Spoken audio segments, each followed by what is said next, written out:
Calling all Autobots. Hey, whoa! I thought after the car chase we were boys. You brought a human here. Stranger danger! Stranger danger! Over here, kitty kitty. Stand down. I won't ask a second time. You heard it up top. We return once more to be more than meets the eye when we talk the 7th live-action Transformers film that we're covering here on this podcast, because we are talking Transformers Rise of the Beasts here on Normies Like Us with your hosts, call Bumblebee in. This is Mike to Miss Prime. And this is Jake to Miss Prime. Jake to Miss Primal. There we go. Jeez, nice. And we're joined with a special guest, Colin. You want to intro? That's right. We are once again. He joined us on our Bumblebee episode when we went through in the past for our previous Transform May, where we covered all of the live action Transformer films. Returning guest and Transformers expert, my brother, Evan. Hey. Hello. It's very weird to be called a Transformer expert even now. So I don't know. I would but say hello. professionally, I would say personally, yes, I would say the title fits. But thank you guys for having me back on. Oh, thank you for being on. We really appreciate having you. We're very excited to talk something that I think drove us a little crazy at the time. We've had a little space. I don't know about you guys, but I am happy to be back to Transformers. Absolutely. What? Yeah. No, Beast Wars is the draw, I think, here, at least for this one, right? Yeah. I just wanted to, talk about our last time talking about Transformers. If you remember, 2 years ago, Normies, Transform May, we called it. So it's literally 2 years ago to, around this time. And if you look on our YouTube channel, those Transformers, Transform May videos are some of our biggest hits on YouTube for some reason. Why? On YouTube, people love those Transformers videos. They're our biggest hits by far. So check those out, Normies. It was fun talking about those. They want interesting it. Movies. They clearly have been asking for it. We are back. We're here. We're talking Transformers. But Back Mike just said, biggest draw, Beast Wars. Let's talk about that for a sec. What is y'all's history with Beast Wars? Ev, we'll start with you as the guest. Certainly know as your brother. We like Beast Wars. You were there. Yeah. I don't know if you remember when we were on vacation when they aired the 2-part premiere. Oh my God, no. If we woke up super early to watch it in a hotel room and then later came home much later in the week or whatever when they would start airing them in syndication. So yeah, we were there from the beginning. I remember feeling a little bit weird because we got the toys first because they came out before the show did, and we got them for Easter, I think, one year. It was a Tarantulas and I can't remember who else we got. Maybe a Rhinox, maybe a Cheetor, maybe a Rat Trap. Maybe a Cheetor, but I remember Cheetor being very hard to find when he first came out, because then the show picked up and he was everybody's favorite character. But it was only we only got 2 figures for a while, and then we were watching the show. Air Razor much later. Not Optimus Primal? Much later. Obviously, once we got into the show, we were in it for life, and we got crazy. So, and it kind of wasn't the only one from the same studio. We were super into Reboot. Just the 90s, weird CGI stuff. But did any of these shows hit you guys? Were you guys into Beast Wars? I was not. I mean, I was not a Transformers kid. If you go back and listen to our old episodes, I probably mentioned that. And definitely the Beast Wars was not something that I was aware of at the time. So this is all kind of new territory for me. Wow. I was into Beast Wars because there were dinosaurs in it, and I like dinosaurs. Eventually there were. I can't remember the name, but I had the good guy raptor one. Dinobot. It's really easy. Just Dinobot, because I was trying to what's the name of the Dinobot that's a raptor, and it just keeps saying Dinobot. I thought I was hallucinating. Guess what, Mike? Yeah. Dinobot. Yeah, fair enough. It's very confusing because in Generation 1 there's the Dinobots, and then they have all their names, and then I know, I completely understand. Correct. That's why I was getting confused. I'm like, I thought that was a genre, but that's Grimlock and those guys, and then there's just Dinobot, proper noun, That's his name. But yeah, I watched this, a lot, early days of CG. It was an interesting show. And, I watched this more than I watched Transformers proper, like the cartoons when I was younger. Like this, Sure. I watched definitely a lot more. So when they announced that this was going to be the franchise that they're bringing into the Transformers verse, like I was more excited than I expected, I guess, after our journey. But Bumblebee was good, so there's some optimism in the Optimus that we were going to be experiencing, I thought, going in. Hell yeah. Did you do Reboot at all, Mike? Not much of a reboot guy. No, or Donkey Kong. Jacob. Or Donkey Kong, yes. I We was did more bring into Pioneering Pioneering works, yeah. Yeah. Oh God, yeah. Right. Watched that on ABC Family. I We think. 100% did, yes. Yeah. Incredible. Yeah, Crystal Coconuts. Yeah, I was there just sorry. I was going to say that aesthetic. I truly just looking at it as a kid, I remember thinking like, this is the greatest technology that ever existed. There will never be animation more complex looking than Beast Wars. And now you watch it and it's these empty, barren spaces. It's just fascinating. Their eyes are like slightly looking, not straight, but they're like side. Yeah, it's crazy. Whereas, Yeah, when did this come out? Like late 90s, early 2000s? 1996. Oh, are we talking about Beast Wars? What are we talking about? Yeah. Beast Wars, yeah. Beast Wars, I think, was 1996 because I think it was like right when I was turning 10. So Okay. Yeah, I was more into 96. Power Rangers that time, but they had the Power Rangers that turned into beasts at one point. Like there was like a gorilla one, and so it was very similar. oh, yes, It was yes, very yes, popular yes. in the Wild 90s. Force, I think. Yeah. Yeah, Wild Force. Yeah, Even the because I motion wasn't Uncle picture. Pure yet. Or even Oh, Ninja. yeah. Yeah. Ninja Force. Yeah, you had a frog and... Beast Force. Any force. Yeah. Well, no one was forced to watch this movie, though, that we're going to be jumping into. And it is the latest one. Like we said, we've covered a lot of these. I guess to bring the audience back up to speed if they didn't hear, Evan, can you kind of go over your field of study and your background of being a Transformers expert? Your credentials. Sure. Okay, so yes, I am a toy designer at Hasbro, specifically on Transformers. I have worked around on Hasbro on different brands to the point where I was like, I'm going to get on Transformers, and then once I do, I'm going to get my teeth in there, and I'm never going to let go. And then I finally did, and I'm planning on not going anywhere for a while. But I've essentially been on Transformers for the last 4 years. But yeah, I have worked on some of the Rise of the Beast toys coming out, mostly just the Studio Series figures. But even then, the specific figures are mostly all the Beast War characters. The car stuff was handled by Sam Smith, my manager, just because he loves cars. And those are the ones that he's like, I'm doing that because I want to deal with that car. Gotcha. So, Sure. Amazing. That's very, very cool. And congratulations on achieving the being on the transforming team. Like, that's very cool. Living the dream. To live the dream and get there. And without a NDA breaking, how much of this project were you aware of, let's say, during the toy development process, before even, like, at what you're able to share? Like, were you kind of aware, oh, we're getting Beast Wars, and were you excited about that? Yes.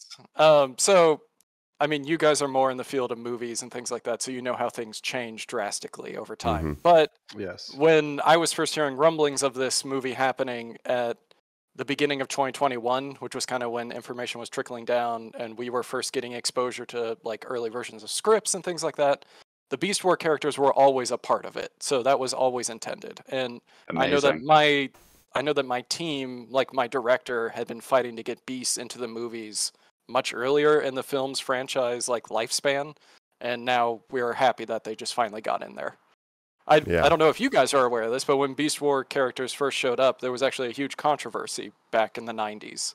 Like, the old G1 fans were just like, oh, it's truck, not monkey kind of situation. There was like a whole It's that slogan. classic reboot. Yeah, I get that. Then the show happens, and everybody gets super into it because of like how strong the character writing was, how great the show was, and the toys were great as well. So it's interesting. What is confusing if you think about it? Like, robots turning into cars, I can get behind that. Robots turning into animals, that's like weird because like robots are like metal and stuff. So how do they turn into animals? Like, are the animals made out of metal? The scaling.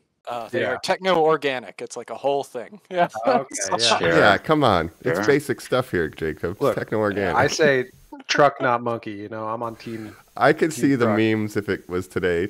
Truck, not monkey. Like, people upset. Yeah. But I think I think I wanted to see these characters too, and like they did get some of them in For sure. Extinction. You know, we got Dino, Grimlock, and some stuff, but it was like Right. too little, too late at that point. Saying bye to your mother, really, with Mark Wahlberg to the series at this stage. So Yeah. we're getting this is kind of what I guess the second movie in what is sort of a soft reboot with Bumblebee. This is set in the '90s, right, and everything. So I guess we can. Yeah. Yeah, we'll be kind of spoiling this whole movie, everybody, once we jump into it proper. But yeah, that's where we're going to be. We're going to be rising with the beasts. Unless anybody has any other top of the show notes, I think we can just transform right into our review of Rise of the Beasts. Let's hit it. We'll get the transwarp key, and we're going to jump over after this, talking more Transformers Rise of the Beasts here on Normies Like Us. We're back here on Normies Like Us, where we're talking Rise of the Beasts, Transformers, the newest film. We talked about it. We said the 7th film in the franchise. We're going to dive in. Like we said, spoilers. We're going to review it. We're going to talk all about it. But first, let's continue a new segment I guess we do on this podcast now. Evan, you saw this in an interesting way. You went to the premiere of this film, a premiere review, something we do now. Yeah. Thanks I to went listeners. to a premiere. You went to a premiere. Okay. Yeah, because there were premieres all over the world in different countries and everything like that. Mhm. Kudos to the directors and the cast who were flying out all over and going to like each and every one of those. I don't know how they're doing it and staying healthy, but I hope they do. Yeah. Right. You went to But, the New yeah. York premiere.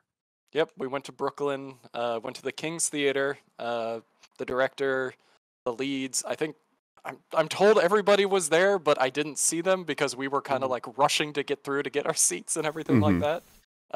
But it was great. Did they shout out the Hasbro creative team, the toy creators at all, your Yeah. team? Oh, excellent. Yeah, the great. director called us out like twice when he was thanking everybody up on stage, thanking Steven Spielberg and Michael Bay and people like that for making this franchise happen. All the names you just obviously associate with the Transformers franchise. Of course. Yeah, I mean the movies for sure. Yes, of course. But it was a good time. It's not often that we get to like roll out there to New York, and this kind of felt like the first time since COVID that like we could do something like this again. Yeah. Yeah, That is like, so cool. Yeah. So it was nice. And there's a lot of Brooklyn strong energy in this movie. So to be out there, in the heart of it, and me mentioning it kind of in the same round of thanks as a Steven Spielberg, that's got to be pretty cool. So That's good for really you. cool. That's really rad. Yeah.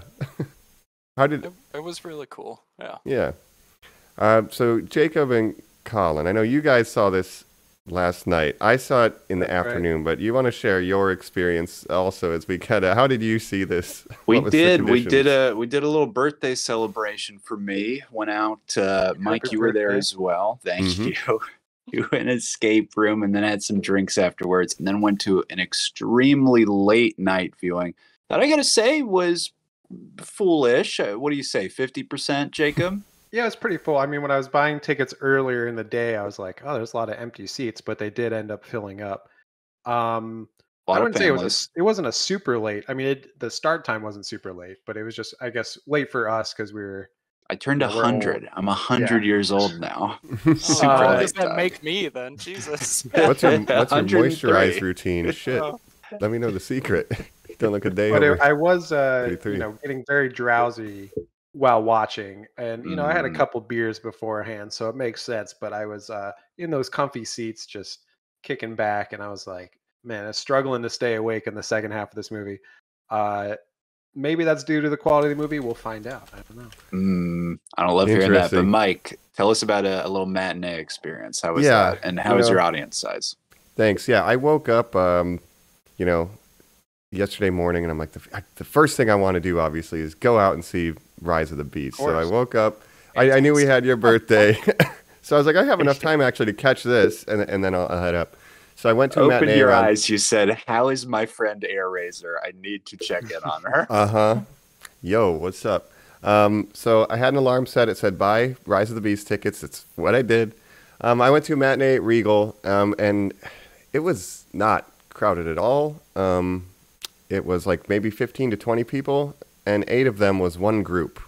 This one group was set directly behind me, and they were extremely loud and disruptive, and it made the viewing experience difficult. But that's Oh, great. That's not on the movie, but man, every joke, every dumb little thing was hilarious, and then we have to discuss it.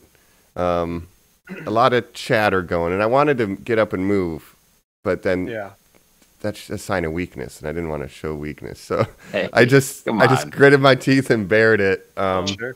We kind of had a bit of a noisy theater a little bit. We had some talkers and stuff, but a lot of families and stuff in our a lot our of screening. families. Yeah. There were like one squad, and there was like, parent and children here and there scattered around, and then I'm just by myself chilling. But yeah, that's how I saw it, but that's not discussing necessarily what we saw. So maybe we can jump into the movie here now. Full spoilers again, anybody that hasn't seen it. And how could you have not? Number one, incredible piece of work. Right. But yeah, Rise of the Beasts, Transformers. Let's jump into it. I mean, first impressions. Evan, kind of where were you at coming out of the movie? What were your thoughts as someone on the inside too? I thought it was good. It's one of those things where they got Optimus Prime's transformation sequence so perfect that when there's a scene at the end where he's like grabbing Noah and then he's like converting, and it's such the perfect, like, this is how the G1 toy transformed, that it gave me chills. And I was just like, this movie could have been anything, and they just needed that scene, and I would have been fine. That's great. But no, I thoroughly enjoyed it. It also helped that both times that I saw it, so I saw it obviously for the premiere, and then there was a Hasbro screening on Friday that we went to where it was like a company screening. And let's just say that both times the crowds there were super into it, and that always helps. But I very much enjoyed it. That's great. And yeah, sometimes a hot crowd, let's say, does help these movies. Like, it is an experience, they really are these huge blockbusters, so for sure. They're roller coasters. These are crowd-pleasing movies. So. Yeah, for sure. Absolutely. I think it's the most faithful to the cartoon Transformers movie that we've had, right? I mean, Bumblebee, it's continuing the design from Bumblebee, right? Like, but compared to the Bayformers, I like the character designs a lot better. I like the transformation. I like the action. So it's all better than the Bayformer movies. Although the plot I felt like was pretty generic, and it could have been a plot of one of the Bay movies. So the plot I thought was fine. It was whatever, but definitely I like the faithful character design of this movie. So that might make it the best or second best after Bumblebee for me in terms of ranking. That is very, it's like I feel you. Yeah. There. Yeah. Sorry, go ahead. Yeah, Bumblebee, and we were so happy to have you on that one, Evan, because coming off of all those ones where I think we were really losing our mind by the end of it, and then said, "Oh, let's end on a good one," and it was like, "Oh, this is good. I like this." Yeah. That is a film where you really are kind of just seeing an artist make something special. This is really just more of a continuation of a franchise. I would agree with you, Jacob. The plot is very safe. It is no surprises. Yeah. You could almost literally call it Save the Cat, the screenwriting book, the movie. I mean, this Very thing could formulaic. be studied in a class. It hits the formula just so down the line, Jacob. But, I'll say hot crowd. We saw it in a theater where people laughed at, I think, everything Pete Davidson said, and I had a fucking great time when Mirage was on screen. I liked it, and I kind of agree with what you said, Jacob. It felt like an episode of the TV show, and at the end of it, I was like, yeah, okay, that was a good one. I like that one. The next one after it, I bet it's going to be even better. So, yeah, the characters felt like the characters from the show, and this is something that really struck me compared to the Bay movies, is that I liked the Transformer characters so much more. Like in the Bay movies this time. That is special to point out. You're right. Yeah, in the Bay movies, you get Optimus Prime and Bumblebee, and then basically every other Transformer is like basically a bunch of racist characters, racist stereotypes. Yes, and John Goodman, questionable accents. John Goodman. This one, you had really good Transformers characters like Mirage, who I also was a fan of. Like, I was skeptical. Oh, Pete Davidson is voicing a Transformer. I thought he did a good job. And I liked his character anytime he was on screen. He's kind of the Bumblebee of this movie in that he makes the bond with the human character.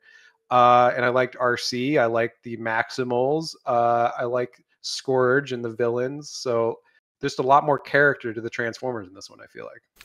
Yeah, I think after we saw that opening Cybertron scene in Bumblebee 2, we're like, this is what we want. The Transformers want. that are the characters, Hey, almost leading more. Just do this. Yeah.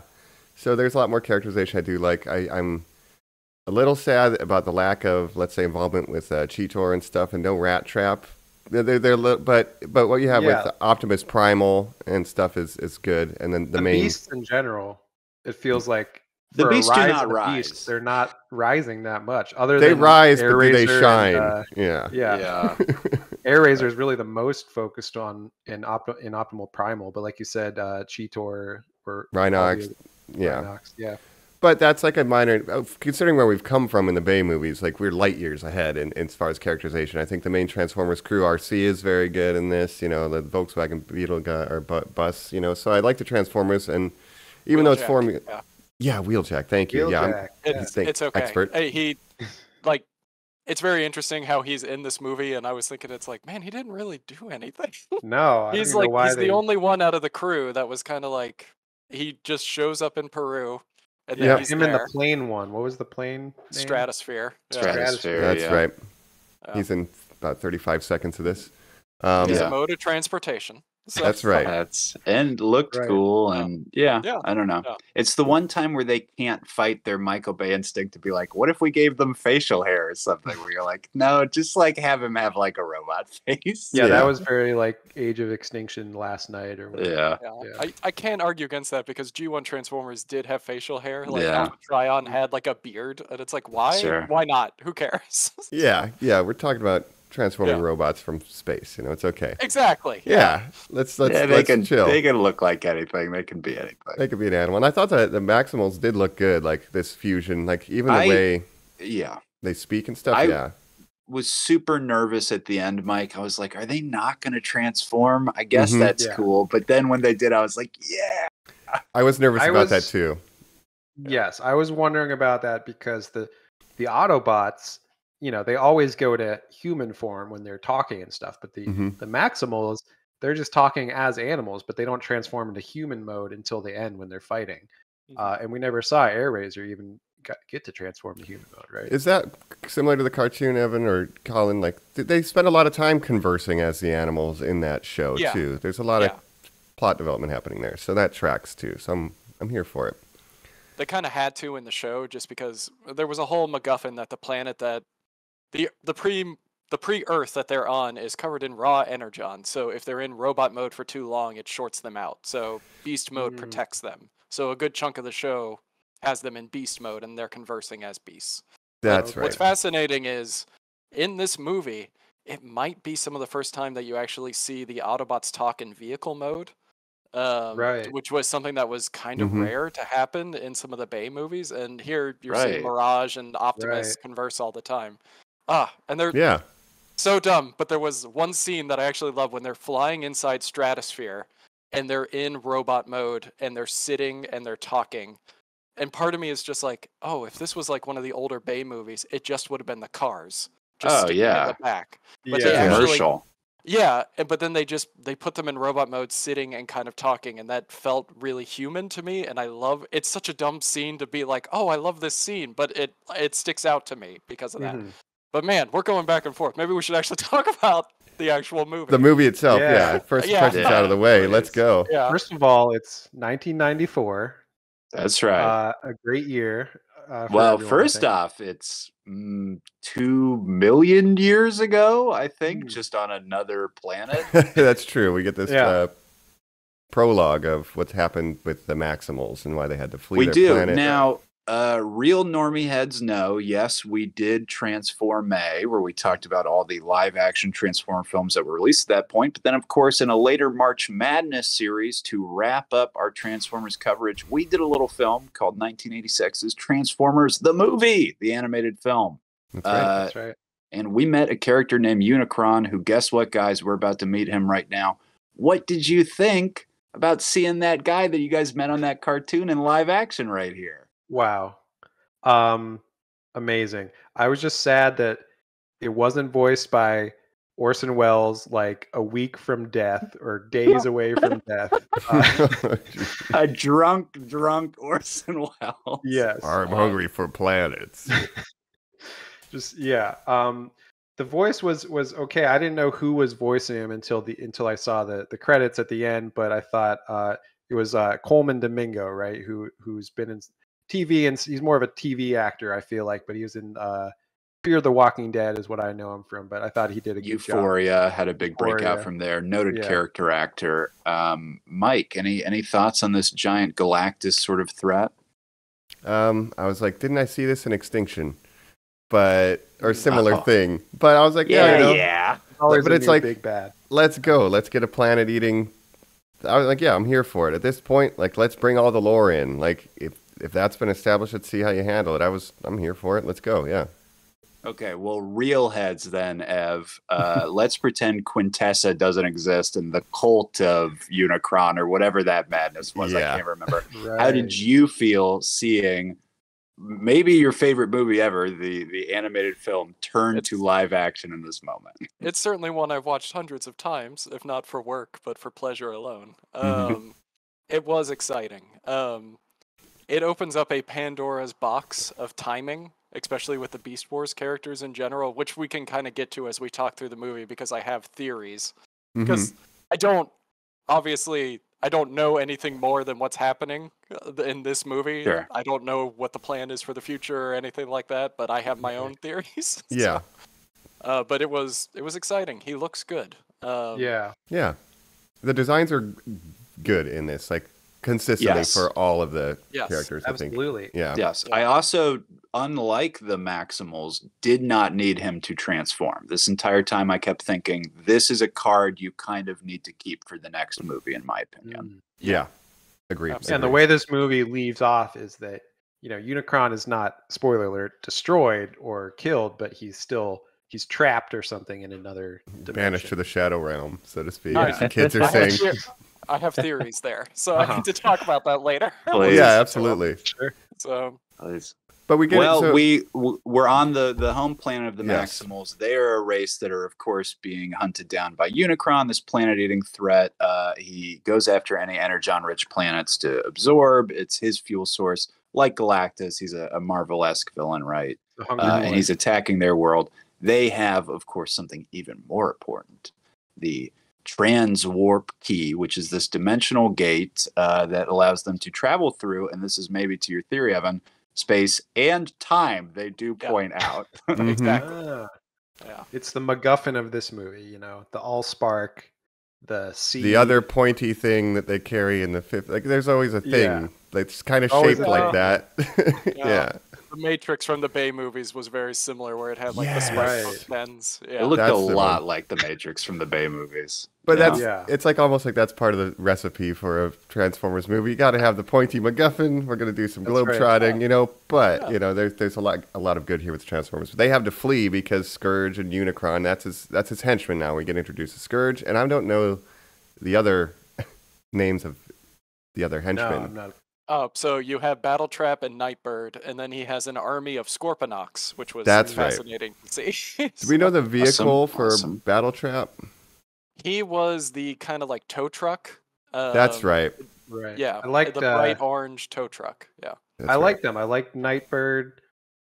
She was cool, and they were very formidable enemies for the Transformers to fight, I thought. I mean, they established absolutely. that early on with Yeah. Optimus Primal and his mentor. That's I need right. the expert. Yeah, please. Who was that, Evan? What That did is- they call his name? That is Ape Link. That is a very Link. obscure Ape Optimus Link. Primal redeco from a BotCon from 2000. Oh, okay. Yeah, so seeing him, it's just Okay. like Ape Link. Oh my Ape god! Link. Like, yeah, That's I a thought that's deep what he cut. said in the theater when they said his name, which Ape Link Oh. makes sense. I thought they said Ape Lincoln, like he You was could like say that when we left. An You're Abe- "Did you hear them Abraham call his Lincoln?" Boss Abe Lincoln? I was like, no. Ape Lincoln. And I was like, that's, Wow. I guess he's the leader of these guys until Optimal takes over. Well, Yeah. let's say real quick, Optimal Prime, Ron Perlman, who is delivering the voiceover for this entire segment, I think is fucking killing it. Hellboy as the leader of the Maximals. This is Yeah. great. He did him previously on our Machinima series back in the day.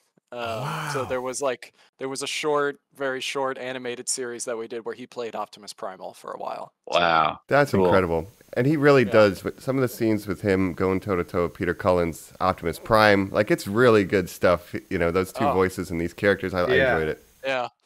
Absolutely. Yeah.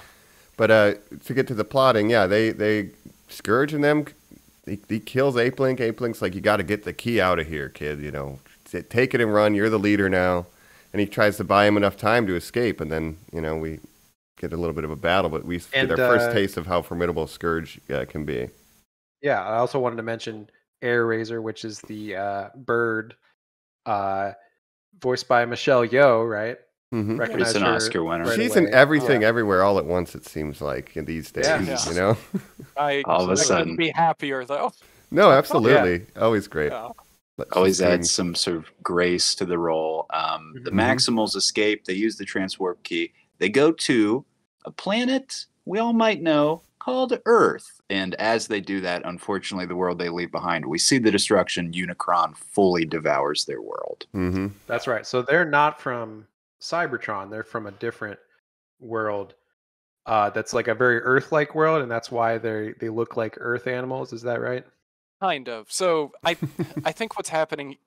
Okay, in the Transformers lore, Cybertron did send out various different factions to go colonize other planets, and that's usually how you get other themes. Like there's literally Jungle Planet, and then those are all like the beasts and whatnot. Yeah. I think what's happening here and what they've done is I think this is what they call Planet Gaia in the Transformers lore. It's specifically from like an obscure Beast Wars anime. And it is Earth millions of years in the future after humanity has been wiped out, but the animals still persist. And I think, because there are lines later in this movie that say Unicron is trapped. And I think what they mean is he has consumed everything already in the universe. And that is the last in planet. the future. Exactly. And so that's why this transwarp key is so precious, so that he can get back and get eating again. Right. And they're willing to sacrifice their planet to protect the rest of the universe. I guess that's the only thing I can think of, because they kept saying he's trapped, and it's like, why is he trapped? He moves. You see him move. He's a planet. Right. That would Yeah. just take too long. Yeah, maybe.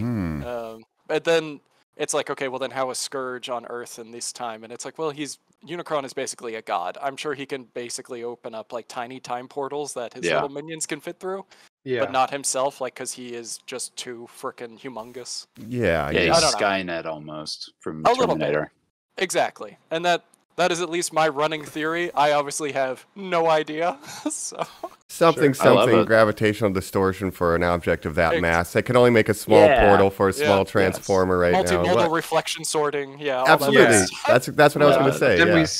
we see when Scourge reports to his boss, he can like somehow, I don't even know how to describe what he Project does. into his mind. Yeah. Yeah. Into his mindscape. Yeah. Yeah. that Kind of was VR. He goes into the volume Yes. real quick. And again, I love that he's not transforming. It's an homage, I guess, to the movie where you would just sort of see the voice emanate from sort of one of these like big engines or whatever. But instead of the thing that they do, the visual is like, he's not going to transform, but there's going to be like a little head that's like at the top that like a little mask of what could be his head. That'll just be like, this is him. This is him. That it's the Oh, cute. Terracon emblem, apparently. Oh, yes. Of so, course. Cool. Yeah, That makes for sense. then. for their specific faction, because they are not Decepticons, they are Terracons. So Right. they have their own unique emblem, which is Scourge's mask. Yeah. Oh, and I guess we get this moment from Scourge when he kills Iron Lynx or Ape Link. whatever his name, Ape Link, Ape Lynx. Thank you. That he steals his emblem, and we know Yes. he's this sort of trophy hunter. He's, I That's love his this. thing. we steals- see And of course, every robot has an emblem. It's like their Yes. face or whatever. There's yes some for deep every cuts other in there. faction. Yeah. Yeah. Well, we They did- see the Predacons, Ev, which are the antagonists to the Maximals. So it's almost like Yeah. he killed the other Beast Wars. That's Yep. weird. And then there's a Wrecker's emblem, which is like the Autobots, like dirty task dealers. Like, yeah, Mhm. it's crazy. And if we're yeah. thinking, like you said, time and space. How many did he get these in the future, past? Like even Air Razor says we're from your past and your future. There's a lot of who knows. There is a lot of that. Where Yes, he got that all is of very these. true. Yeah, this is all starting to make a lot of sense. But I love that touch that he just has all these emblems, and he's welds them really on. cool. Like that's pretty badass. So I'm here for it. But then and we you see him on the grill of his truck too when he's driving. Yeah, that's super, super rad. And you see when he fights Optimus Prime, how much like stronger that he is than a Prime, and he's like, I always wanted a Prime trophy, right? Yeah. So and as we kind of get to that moment, right, we're introduced to the human side of this. We're now in '94 New York. We know the Maximals are hiding on Earth. They have brought the key to keep it away from Unicron, and we meet Noah, our protag for this, right? Wu-Tang from Fortnite, is playing in the background. Yeah, he's a big Wu-Tang fan. This is, 90s New York, so obviously they were popular 90s hip hop. But Anthony Ramos, who he was he was in that Lin-Manuel Miranda. He was in Hamilton, you were saying, right, Colin? But then he was also in that In the Heights, that other film, that original adaptation of, I think, the first Lin-Manuel Miranda movie. So kind of a budgeting film star. He's about to join the Marvel Universe. I believe he's in the Ironheart series coming up. But he plays Noah in this. Ex-military guy who's in a hard time. He's a son of a single mother who has a younger brother who's sick and basically out of work. He needs to make some cash quick. I liked all this. Great. Sure. Good. Mm-hmm. Yeah, it makes sense. We got comms expert. Yeah. And he has like a interesting sort of a pathos of his brother's sick. They can't afford like his treatment and stuff. And typical American plot points, You need medical care. Can't pay for it. It's very relevant today, but they couldn't open a GoFundMe back then. So. No, not at all. 90s, he's been reprimanded for not being a team player in the military, and he has this sort of self-driven theory of home team. He looks out for his people, which equates to his younger brother and his mother. Not really a futurist or somebody who's looking out for the rest of the world, right? So maybe that will come into clash. Yeah. You see him, kind of get turned down for job interviews. He's trying to make some money. He agrees to do this job where he's going to steal a car, right? Because he doesn't get a security job. He's trying to do it straight and narrow, and then he's trying to do it the right way, but they need money. They're kind of desperate, so he agrees to steal a car. And that car turns out to be Pete Davidson. Mirage, right? Pete Davidson. Yeah. Wisecracking comedian from New York. Yeah. That's right. There's I'm getting some Miles Morales vibes here, like just with he's like a man of the city. He knows his way. Like he knows everybody on the street. He's like a cool guy. It's Puerto Rico. Yeah, also the hip hop. Yeah. Mike, did you know his mom in this, Laura Luna Velez, also played the mom of Miles Morales in the Spider-Verse movies? So she's having a moment where she's playing these, hardworking Latina mom characters in New York. In New York, yeah. Yeah. How about great. that? Yeah, we're here for it. So, a lot of New York going on these last couple of weeks for the Normies team. But Brooklyn strong, baby. And then Pete Davidson, more New York. So Brooklyn strong. Let's go get a breakfast crunch wrap from Taco Bell. That's right. Ev, we get a chase scene. Anything special you want to say about the design? The Porsche, right, is what he is. I mean, other than like obviously G1 fans are like, why isn't he a Formula One race car? Because that was his original toy. It's interesting when he's Mirage. It's very because a Porsche is very tied to jazz and sort of cliff jumper. True. Because they were both Porsches. It's interesting when he shows off. It's like, I can be whatever you want me to be, and he turns into a Formula One race car. He does. You're right. A Lamborghini Countach, which is what Sideswipe is. And I almost feel like his personality is more based off of like Generation 1 Sideswipe. Because the original Mirage was, I don't want to say he was more serious, but he was more out of his element in a battlefield, I guess is how I would put it. And Sure. this version of Mirage just seems like I'm just here to have a good time all the time. Yeah. Which Now- Lighten fantastic up character. Optimus Prime. Yeah, I exactly. almost wonder, it almost seems like the gimmick and aesthetic they went around was the hologramming, the actual creation of the Mirage. And they're like, he's got to be Mirage. Now, in the show we loved growing up, Pound, his big gimmick, was- the Jeep, was making holograms or whatever. So again, it really does seem like a mix of Kind of, yeah. Attributes Because here. Mirage in the cartoon would just cloak. He would just go invisible. But then it's interesting because like in Mirage's like original tech spec from the toy, it talked about how if he shot you with his electro gun, it would make it seem like you were seeing something you weren't seeing. So, and I can it's see incredible that you know this. Yeah. I mean, you could it's my Transformers job. expert. Yeah, I can see where, and very recently in Transformers Siege, which was like our animated Netflix cartoon, we had Mirage in it as well, and he made holograms. So it's Awesome. just, it makes sense with the name. So I'm not going to get angry about that. I think it's very clever to do. Yeah. And Right. They did it well in this, where it was like, yes, he used it while fighting. He didn't just use it once and then never again. No, absolutely. It was a cool gimmick. It was a cool aesthetic. His look, the fact that he was a changed car, you're saying different personality types even. I got to tell you, again, all worked for me. I loved this character. Yeah.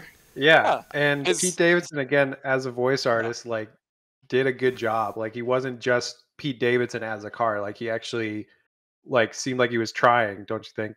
Mike, Yeah. or do you have? No, I was just thinking another car-based movie we covered recently with Pete Davidson, where once again he's kind of the best thing in it. You know, Well, we Fast did say X, his that. cameo, We he's will- kind of the yeah. best part of Fast X. Turns out. Oh, I haven't seen that. Okay. Yeah, he has a I small would say Jason cameos. Momoa is the best part, but Well, second yeah, best he's part, up but there, yeah. but yeah, I like his Kage Bunshin no Jutsu, his little Naruto shadow clone jutsu he's doing. I'm here for it. I What thought. is that? Yeah, I thought I would be graded by Pete Davidson over. I like him generally, but I was like a whole movie of this. But he was funny and charming. There's a thought he couple was- ad-libbed lines. great. You were inside of he was me. funny, Like that had to be and an he ad-lib. wasn't- That got the whole theater like Yeah. rioting, and Yeah. the kids Right. like behind us had no idea what the joke meant. But yeah, it was. Yeah. It was good. Excited. Don't ask me what Yeah, he part was- of my body that came from. Like there's very funny moments with him. I really enjoyed And it. he was Inside funny in a way me. that wasn't too like annoying or like cringeworthy, which a lot of like the comedy characters of like the Bay movies Correct. of old would be like Yes. just not funny at all. Like, Like, trying too hard, kind of like not Yeah. getting it. Yeah, I feel you. And he he was feels like actually he's not funny. trying at all, but and crushing then he has some it. Yeah. serious moments where he's bonding with Noah. Like again, he's like the Bumblebee of this movie in terms of like bonding with the human character. And I thought the scenes with him and Noah's brother are like pretty good too. Yeah, when he adopts the behavior that his brother's doing over the radio of calling each other Sonic and Tails. And Oh, then I love later those Mirage details, is going too. like, Yeah. Sonic, come on, baby, we gotta go. And he's doing that. I was like, this is great. And then Yeah. the little brother calls him Knuckles because he's the third. Yes. And I didn't love catch that. That's yeah, great. that was good. That was subtle. Yeah, very nice. Noah steals Mirage, or is attempting to, but at the same time, we have our archaeologist character, and she's That's right. discovering where the MacGuffin is. Dominic Elena. Fishback as Elena is she's an intern at this museum. She wants to get into actually discovering artifacts, and instead, while examining one, it accidentally breaks open. She reveals a half of the transport key, and yes, Mike, this wakes up the Autobots' cause and brings Mirage sort of back to life, and unwittingly Noah with him. Yeah, And it it's just shoots a a sky coincidence beam this is up. happening at the same time. Yeah, skybeam that Yeah. humans can't see, but it also then is a signal for Scourge and Unicron to be like, oh, this is the planet they're on. They've been looking for it. So it's a beacon. The Autobots are like, oh, crap. Hey, wake up, Mirage. We got to roll. And just so happens Noah's in the car, and we get this kind of chase scene. And Yeah. Optimus Prime, he mentions like, oh, we've been stuck here on this planet for like 7 years, I think he said. And it really ties it to the Bumblebee movie where he even mentions because when they're talking about the humans. So Optimus's whole thing in this movie is that he doesn't trust humans. He's like, why would you trust the humans? And then Bumblebee's like, hey, I like humans. They're my friends. And he's like, I know you liked that one back, One of them was kind to you. Yeah, 7 years ago, you had your own adventure. That's Yeah. bullshit. With B. John You're like, Cena. okay, cool. We do remember that. Good. That's right. But they've been stuck on this planet. They're trying to get back to Cybertron. If you remember, Cybertron's in the middle of a war right now with Decepticons. They just want to get back to their planet so they can continue fighting the war. Ev, it's Peter Colin. It's our favorite. I mean, it is the voice of Optimus. But what do you think of this very different sort of frustrated portrayal he's doing here? It's interesting. It is weird, isn't it? Like, because every time, excluding the movies, when Peter Cullen portrayed Optimus Prime, he was always the one with the answers. Like ultimate dad energy, right? Yeah. Like, you can come with me, come to me with any problem, and we will figure it out. And then in this, you're seeing almost a very human Optimus Prime, where he is frustrated, he feels powerless, even though he is probably one of the most powerful Autobots, and he just doesn't know what to do. So it is very flawed character. Yeah. And well, weirdly. Sorry, go ahead. Yeah, I just want to say, so we'll talk about kind of the chase and the battle, but there is a moment where Bumblebee gets injured, and I'm seeing the storyline where we have two soldiers with Noah and Optimus. They're kind of doubting their ability to protect the people they care about. Like there's this thread happening, and I just wish it was leaned into a little bit more, because they're like at one point saying we're going to destroy the MacGuffin because then the Unicron can never come here, and then they could have had a conversation like, look, I'm trying to save my brother. He's sick. I'm trying to save my brother, Bumblebee. He's sick. I'm a soldier like you. They could have leaned very much into it. So I'm saying they were right there with having something, I think, special as far as the writing, and ended up just being good. It's a good point. It is interesting that, Noah has this different idea. Like, he's working with the Transformers, but he's also like, hey, if we get this Transwarp key, we should just destroy it. But Elena's like, no, we need to help them get back to their world. They're both being selfish. Optimus is being selfish, and so is Noah. And I think that could have been explored more. But what we get is still good. There's thematically, it's present at least. Yeah, Optimus in this movie, he is a flawed character. He's not like this perfect guy who has all the answers. And he has an arc in this movie where, like in the Bay movies, he never really had any kind of character growth or development. Here, he starts out distrusting humans very, very strongly, right? And then he gets defeated. And he kind of learns that, like, oh, maybe we can trust these humans. I thought it was nice. And if this does lead to the Bay films, it's like maybe if they're the same character, like in a continuity, he's had to get over this at some point in his lifetime to be trusting the Witwickies or whatever, And he's still as bloodthirsty as. When he gets mad, bro. They toned it down. They thankfully toned it down just a bit. I hesitate on his desire to get back to Cybertron because they were fleeing Cybertron because they had essentially lost the war. Like that's why they were evacuating and running away. It's like the Mandalorians. The war's been over for so long now. We'll go see what's left. The stakes reset up by Mirage are very interesting. That he says this was a place where we were just going to resupply before jumping back and getting back into it, and we're stuck here. And you're like, oh, okay. Yeah. We have a plan hatched then to get back to it where we know where the MacGuffin is. It's at the museum with Helena. They say, Noah, you got to go in. We're too big. So you be a human. Mirage says, we can do this. I got a plan, guys. Come on. Let's give it a whirl.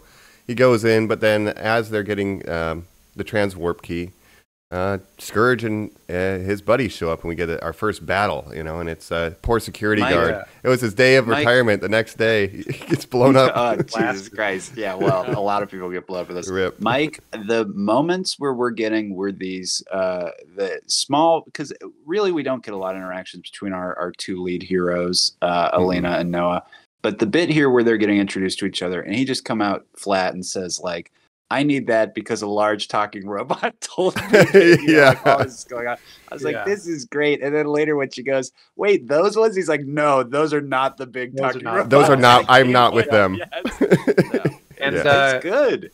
Again, with this plan where Optimus is like, I don't trust these humans. Like, this is a dumb plan. But Mirage is like, no, it's okay. Like, this guy's cool. Like, we're friends. So it's just funny that Optimus has to learn to, like, trust humans.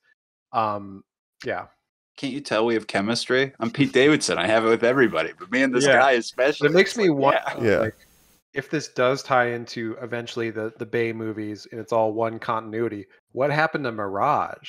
I don't like thinking. I don't like thinking these become Yeah. the Bay movies. I'll be honest with you guys. Well, that gets out. weird because Mirage technically shows up. I think it's in Transformers 3, but he's a bright red Ferrari. Yeah. If I'm remembering. Okay. Yeah. It's either 3 or 4. I can't remember. They kind of blend together at that point. No, yeah, Right. for sure. You should be asking yourself, yeah. Jacob, is where is Cheetor?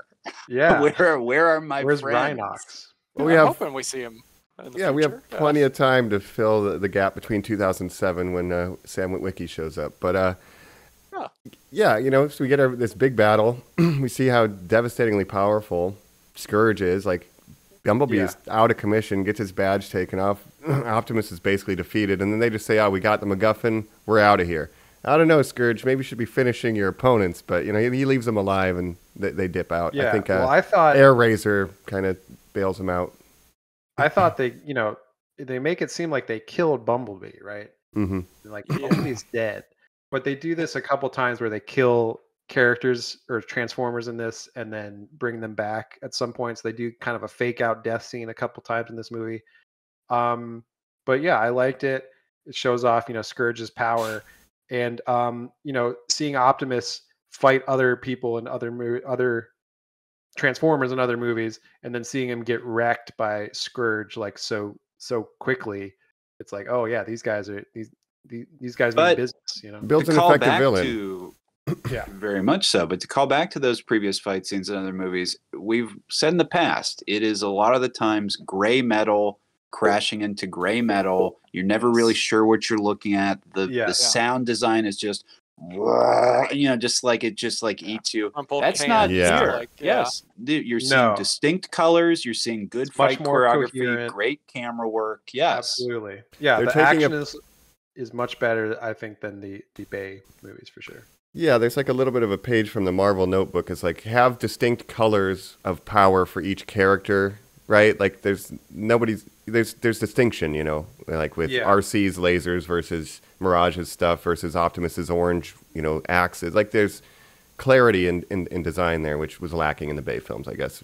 Yeah. And I like Scourge's like flail that he has that he can like stick things Battle on the end traps, of it. yeah. Yeah, and then use that. I thought that was pretty cool. Yeah, that was fantastic. I don't think they ever named him in the movie though. That's the one thing where it's like no one said battle trap. I think at one point Scourge did say Nightbird, but for sure. Yeah. And then And what Nightbird vehicle had is the Nightbird? Swords, like the dual sword. She's a Japanese like Nissan like supercar. Yeah, like a Skyline or Yeah. something. Or I thought she was like a triple. Did she turn into a plane too at one point? She turns No, but she just She flies. just flies. Flies. They're fly now, says Pete Davidson. What are we doing He here? literally said that. Yes. I did chuckle at that part. Yeah, Yes, that was a little brutal. yeah, That was savage. strange, yeah. That should be the Wilhelm scream going forward. Everyone should try to put that line. Absolutely. Into a screenplay. Absolutely, They I fly love it. now. Or somehow Megatron returned. Yeah. We'll get to it. But our heroes are. good. Thank you. They're bruised and battered. They lost them. It turns out though, there's only one half of it, and there's a chance. So we have our Elena has done her research. She's like, oh, maybe Peru, putting the pieces together, and we do a little bit of globe trotting to get to the last piece of the key. Meanwhile, Noah's like, why are we looking for the key? We just got our ass kicked by these guys. We're just going to end up giving it to him. And that's where he starts having second thoughts. That's where the about plan. disagreement starts, is that Yes. by finding this key, they're just alerting Scourge where the key is, and then Scourge can take that part of the key from them, and then he'll have the whole key. So Noah's like, we should just destroy this. And then no planets back gets here. ruined. Then he won't be able to come here. Yeah. So, yep. And then we end up in Peru. They Cool had to set ride piece. Stratosphere to get there. They Yeah. meet the Yes. stratosphere. That's Yeah. right. And I like this that's Machu Picchu, is that right? This city in the mountain. Like Yeah. what a wild, just imagining civilization at like 3,000 Yeah, feet the, just chilling. It's really impressive, Incans. Yep. The yep. Mayans or the Incans. I don't So it's a know. cool set piece, kind of Peruvians. backdrop to set things. And we do a little Tomb Raider, a little Sonic 2. We got to go through an underground Well, tomb. he straight up says, Mike, we're Indiana Jonesing. Yeah, that's Indiana right. Jones type shit. Yeah. But yeah, we get a little bit of a wacky, we got to sneak through the festival to get to, we send the humans again. It's too many people, right? We'll chill as the cars. If any sign of danger, then we'll help you out. And so there's a little love bit of it. A B I love all happening. this. Where Wheeljack comes in, and then Yeah. Noah has that scene where he's like, "Oh, you speak Spanish?" Oh He's like, yeah. "Yeah." This was wild to me. I was like, Yeah. wow, our audience loved it. I don't know. It was great. Yeah. But no one then that- reacted to Stratosphere's accent. So, No. Yeah. Right. Yeah. Oh, Yeah. people also like the line when Noah's mom says, "And when you do that interview, laugh at the jokes. White Yes. people love that Yeah. shit." Oh, yes. I was like, Yes, very much. They're not Or wrong. offer us cheese. That's always the way to go as well. Yes, That'll absolutely. work. I'd love Very some. true. But yeah, we get this Indiana Jonesing. One thing we do eventually have Scourge and his crew catch up, right, as we're discovering the other key. And then they're like, I'll send Scorpion Robot down there. And I don't like this. Like, you would just murder Really? the entire festival. Why are you sending a Scorpion to chase them? You guys yeah. are villains, right? They would just destroy everybody. Yes. Yeah. Mike, to me, I was like, oh, cool. An alien film is in the middle. There's like a xenomorph running through these. So I was in that. But yes, your logic point. Tactical I guess, is there. miscalculation, I say, on his Yeah. part. But again, he did leave them alive. So maybe he's not the greatest tactician. But we do get these interesting little chase scenes. We have he had a gun the whole time, stuff going on, you know. Yeah. Yes. Well, We should have pointed that out. He gets gifted from Mirage, who sort of spits tech at him. He takes it as a glove. He believes it only to be some sort of flashlight or something. He then realizes, no, it is much, much more. Is that But now then he in knows stores? how to use it. 'Cause Yeah. That's a cool device. Like, I would kind of want I'm that. sorry to say that it isn't. Yeah. Could be. Well, if I have We one should good, probably- make that. We should yeah, probably work on that. Yeah. yeah. Absolutely. Do a collab One with size fits Nerf, all. you know? Oh, shoot. there you go. Oh, shoot.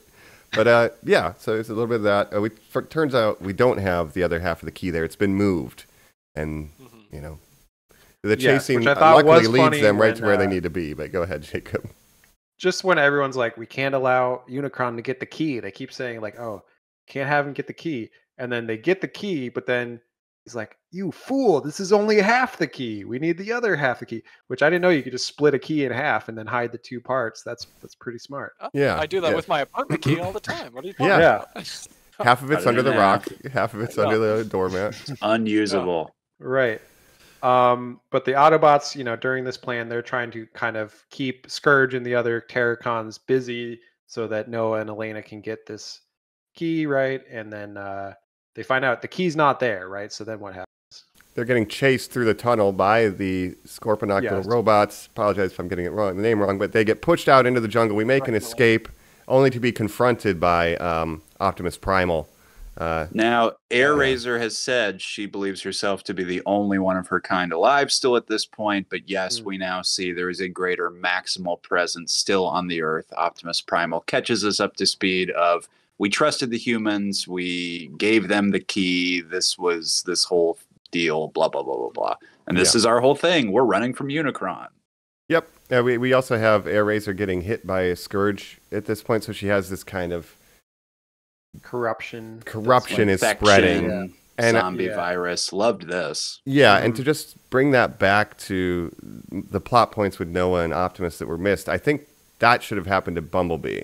And he's degenerating, right? It's like a better parallel to Noah's situation. Like, we need to save my friend.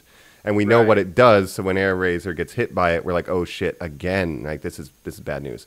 But AirRaiser, yeah. the one death scene that actually doesn't get brought back, right? Well, Yeah. She got Right, I in Am the- Legend dogged at the end. Yeah. So, Yeah. like, Yeah, whatever the he cost. gives her a hug. Yeah, that's Yeah. right. I did not Yeah. like that. Hugs are it's too hard. interesting the coloration that they used on Scourge for when he uses his different weapons against the Maximals and the Autobots is very interesting. Because whenever he fights like the pure robot Autobots, his blasts are blue. It seems like they're maybe like electromagnetic, and maybe that's what like knocks out Bumblebee.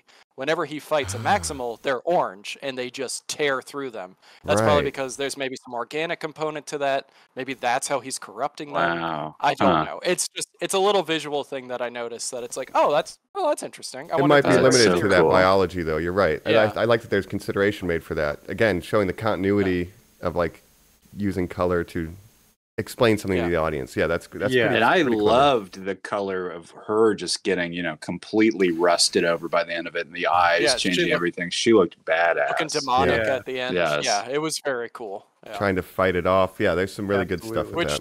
I mean, the highway fight on the switchbacks, like it's a fantastic set piece. It doesn't make much sense where the two humans are just underground walking and then they're driving miles upon miles to catch up to them. But visually it is very stunning. Yeah, yeah. I loved it. So no, that was you get that trailer shot with the rocket going through Wheeljack with RC in there. I love that RC is only about she's like maybe 7.5 or 8 feet tall, so she can still fit inside vehicles. Jacob and I talked about that. There's some good scaling of Optimus is your base, Bumblebee's a small transformer, Mirage is a little bit smaller, and then you've got RC who's like, I can get in the car. Like, I can literally ride with you guys. I mean, it makes sense to the various vehicles that they are. Yes. Right? Because, I mean, motorcycle. as opposed to the G1 cartoon where a robot that turns into a jet is the same size as a robot that turns into a car. And it's like, that doesn't make any sense. Or a gun. Yeah. Yeah. It does. It does get a little confusing with me with Mirage when he turns into a suit that Noah can wear that's like smaller than the car. We'll talk about it. I have more theories there. Yeah, me too. Especially when we get to what kind of the ending of this movie hints at, and we'll save that till we get there. There's big implications happening. Mike, no, not. It tells you. You're right. Hits you over the head. And I also wanted to mention that Bumblebee obviously gets killed or gets knocked out, and the part of the stakes of this movie is that they're like, if we get the transwarp key, we can take him back to Cybertron where he could be recharged, right? So they're like, we need to save Bumblebee, and obviously Bumblebee is a huge fan favorite character of the movies, at least, and whether you like it or not. Yes. He's here, which I do like the Bumblebee, which is the same design from the Bumblebee movie. I like that design a lot.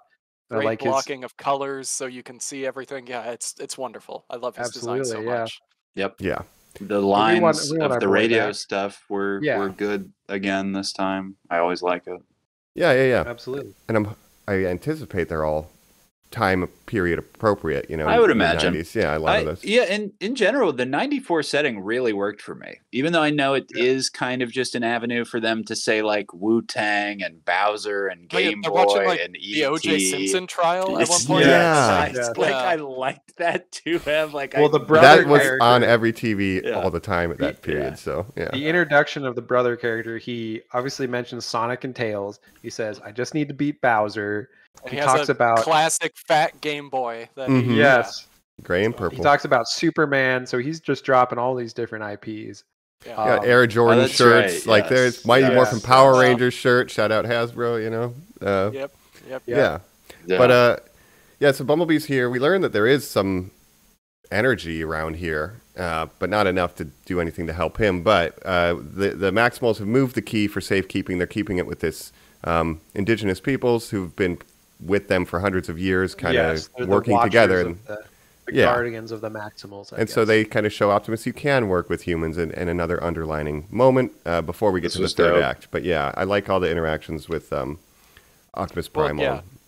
It's great when they're introduced and essentially like Optimus, like Airraiser comes in and tells everybody, hey, don't fight because the Autobots and the Maximals are about to like blow each other's brains out. But then like Optimus Prime and Optimus Primal talk, and Optimus Primal's just like, yeah, I'm named after you, and Prime is just like, so he what? knew who he was.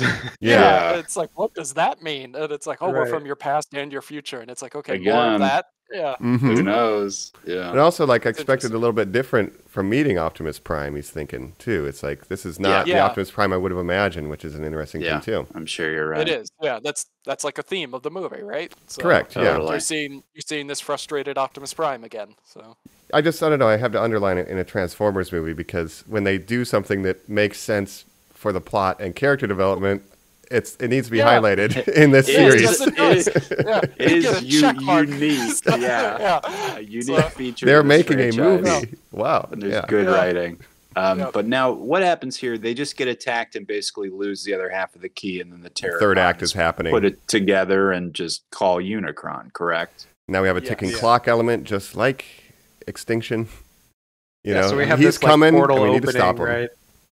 And again, they need the humans to like run on this bridge to the human-sized stop the tunnels of the device. Transformer technology. This is the second time in this screenplay, Jacob, where they do say it is important that you guys are still here because you are very small and you can crawl into things. Yeah. Well, that's really the only Air purpose. Yeah. Because, Yeah. they were air vents, I guess. Fair enough. Yeah. But we Again, have the RC human. is not that much bigger than a human, right? I bet a motorcycle could drive in there. Jacob, I would have said take RC with you. She would have done a lot more in this third act. That's actually an interesting That would have idea. been pretty sweet, actually, because you can ride on a motorcycle, a human-sized motorcycle. True. But one benefit of this too, though, we have Elena and Noah, and they're doing kind of the bare minimum to keep it going. There's parallels with its lines, but this is refreshingly the least number of human characters in a Transformers movie. Really, 100%. We are very focused on the 100%. dynamic And- of the Transformers. And let's point this out, Mike. They are not white Victoria's Secret models. That is also a very unique feature for the leads of Transformer films. So I'm very happy about that. Yeah, and we have Elena's boss taking all the credit for her work and things like that. There's some. She's so 90s that it's like just looking at that boss where it's like, oh, I remember people like this. I hate so you. vividly. Shoulder pads like Right. April O'Neil from Ninja Turtles 2 core. Yeah. Yep. Yeah, but so interesting, new leads for this franchise, and I'm here for that too. But also, we are focusing on the Transformers mostly, which is all we want. You could do a whole movie with no human characters. I think we've been saying that, but this is, I think, a good balance. Next one. So, Maybe, right? As we have announced, and the next movie that is coming, Transformers 1. The animated film. So. Fantastic. Well, there we go. I didn't even know that. So breaking news for me. But we get Very to our big battle. I'll wait till we get to the end of the battle and how everyone's defeated. But any thoughts on this, Evan? This is our big action scene. It's going to be the next 30 minutes. We're trying to turn off the laser. This is pretty much where we're at. I mean, I think the big thing that everybody would probably kind of harp on is just like, okay, the moment they got the key, it suddenly summons this bridge and like the whole portal building apparatus, which was which was interesting. But it's like, okay, having seen it twice, if you go back to the beginning of the movie, that whole like area, like I guess the pedestal is also there that you can see in the background. So you have to assume that the key does either summon or create this stuff, I guess, to open up these portals. I don't know how then that they're summoning like the Terracon minions through the walls at the end as well. But we have to have minions. They're coming through the portal. Yeah, we have to have minions. Dropping those balls. Very I was gonna say Endgame. We just have to have this fodder for our heroes to shine, right? We have to have more than 3 enemies. So, what can you do? That's a little tropey, but I do like seeing again the Maximals transform. I wish we had more. A little bit Mike, more they from don't them, transform. They in fact maximize. You're right. I'm sorry. That's right. And they minimize Autobots and they go to your taskbar. I like the scene where obviously Optimus and Optimus are together, and they're like, Autobots, Maximals, roll out. And then at some point, Optimus Primal says, Maximals, maximalize, or whatever he says. Maximize. You should say maximalize, I think. Realize, maximize, Yeah. Now, I tried to find today a picture. Obviously, the film just came out this weekend. I would hope nothing leaks, but just to see if they did announce, like, this is what the stills of the characters look like transformed. Because we really don't get a lot of clear shots of what Rhinox or Cheetor look like. I would have liked a very, like you get in a Marvel movie, like an end pose hero shot. Yes, Mike, exactly. Cool action with them, though. Yes. Yeah. See him fight a couple dudes, Mm-hmm. Yeah. I mean, obviously, there's the Studio Series toys that you can buy. Hey, there we go. Shout out. Used the most up-to-date CAD that we had when we made them. Okay. So, there were some slight tweaks as the movie was delayed and pushed out, but it is what it is. Yeah. That whole process, so that's just fascinating. A quick sidebar, like that. This is a stamp in time of where the designs were with the film. Again, there's going to be slight changes, but that workflow of like these are the models that we are using in the film, like that is very cool. Design workflow. So I mean, part of it is on us, and the fact that development of a Transformer figure takes about 1.5 to 2 years. So it's a little bit longer than the normal process of making a figure, which is traditionally about 1 year to a little bit less. Mm-hmm.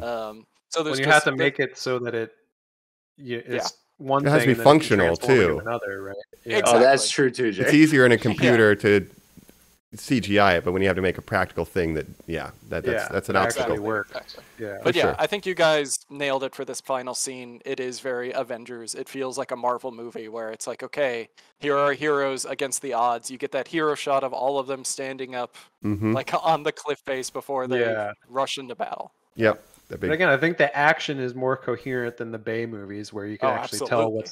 what's happening. Yeah. The camera isn't going all shaky and stuff, so No. that's nice. Yeah. Primal I thought some of the, transforms. He looks cool. He's using like a Yeah. double sword. You know, the action. Blades Everybody's from doing their awesome stuff. Yeah, from the toy. I thought there I was mean, it some looks great. iffy moments with the CG and the compositing sometimes when the humans were like interacting with the Transformers on screen, like when Noah fist bumps one of them or something, it looks a little strange, like they didn't composite it like that well or something. There is one shot with Optimus where, for whatever reason, he has like a blue tint on him and no one else does. And I remember thinking like, oh, why is that? Why is it like that? I only noticed it because it's like that was my second viewing of it, so I was like paying closer attention to details for maybe future figures that I can make or something like that. But They're amazing. Right. yeah. I truly only had issues with the CGI at one moment, so let's get to it. That is Noah's head in the suit. So now let's talk about the Mirage's he becomes- sacrifice. Evan, you gotta be happy. We do get Mega Man in this Transformers. Oh movie. my God. So he It does is Mega Man. come down and appear, but I mean, exosuits exist in the Transformer lore.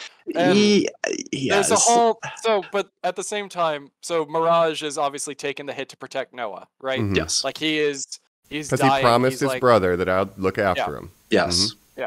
But he has a very specific line that says, hey, you need to take the wheel. So that leads me to believe that he is still alive, which then makes me think that this is very much a take on like the Power Masters or the Headmasters. Or a which were- headmaster, of course. Yeah, exactly. So, which are older toy gimmicks where a human essentially put on a suit and would become the head of a Transformer or would become the engine of a Transformer. Mm-hmm. So, the only issue I have with this armor is that he has rocket jets, and Mirage did not have rocket jets. Well, and Right. I'm going to say the only issue I have with this armor is later when he, a person this big, is holding the hand of Optimus Prime. As he's being Like, sucked we into a will black get to that. hole. Yeah. But There's we another will, thing we that we will. could talk about with that scene. Yeah. But yeah, Yeah. Well, Please, please. yeah. the scale of it is confusing to me because he's a car-sized Autobot who then he has this death scene where you think he dies, but then he actually didn't die, but he Yeah. is He had a good handicapped to chunk the of point his where mass he needs. blown off of him. Like, But Yeah, is that what I guess you would assume it's not all. It's just whatever would eject from him, I guess. I guess. Core Yeah. services. So then He was pieces missing of a him leg become a and- suit that yeah. he can wear, and then it's a human-sized suit, and he's even riding on the back of Bumblebee as a Mhm. Yeah. car at one point. Which is wearing the awesome. suit. Yeah, it's great. Yeah. It says, let's hit it, B. It's great. I love it. Well, hold on a second. Yeah. When the key and whatever is activated, that it produces enough. The explosion shockwave produces enough energon to revive Bumblebee, and boy, That's did right. the crowd love this. Dude, hell activate- yeah. It activated the inert energon that was around. So, Yeah. which was enough to give Bumblebee a transfusion so that he could come back. Mhm. He happened to be taking a nap on a slab of it. He's dropped off by Stratosphere. He gets this incredible aerial battle sequence. Yeah. It's The dope crowd as went hell. crazy. This is Takes like out my favorite Nightbird. moment. Yeah. Mm-hmm. That's our boy. Yeah. Hell Great yeah. song he's playing. He's hyping himself up. You know. Yes. Yeah. I like the soundtrack for all of this. All the Yeah. New York-based hip hop was very cool. Yeah, I did too. But yeah, so the final battle's happening. We get several threats to rip out spines or kill you forever against That's right. Scourge. There's a lot of violent threats being made because we hate Scourge. Optimus He's terrible. loves ripping heads off with the skeleton attached. That's something, or the spine. He loves to do that. Right? Yeah, could we talk about his violence levels here? Because Power how of he a Prime. defeats Scourge is Sure. quite interesting. and Yes. brutal. A little bit. Yeah. Yeah, we could talk about that. He deserved it. Well, let me just say, He did. he definitely deserved it. Noah's brother says in the beginning, "I can't beat Bowser." And do you guys remember how you beat Bowser in the original Mario? You just jump you have- over him, right? Yeah. You jump on the that- axe, and then it pulls the floor out, and he falls in lava. How does sure. Scourge get killed in this? With lava. It's pushed Why are out they of- missing Push these? him in. It's right there. Fisherman. Right. That's a good point. It's Yeah. right there. good. And then the kid can beat Bowser. I can't get him to fall in the lava, Noah. Optimus, use the lava. You know, like, come on. Anyway, Yeah. That's a good point. Yeah, I didn't I think like of that. it. It's didn't all make that good. connection. I love overthinking. That's my kind of my thing. But anyway, they're right there. So again, it's good, but it could have been like really good having they drawn those parallels. But maybe Nintendo's like, we're making money on our end. I'm not going to let you show the Mario video game. So who knows? Yeah. But yeah, we get a Um, lava stuff. Does he rip his head off? He does. He takes the insignia, Bumblebee's insignia. He's like, that belongs to a friend of mine. Yeah. He does say And, that. he pushes him into the like lava wall, and like as he's like pushing him in, he like stabs his head and like rips it out and rips the spine out.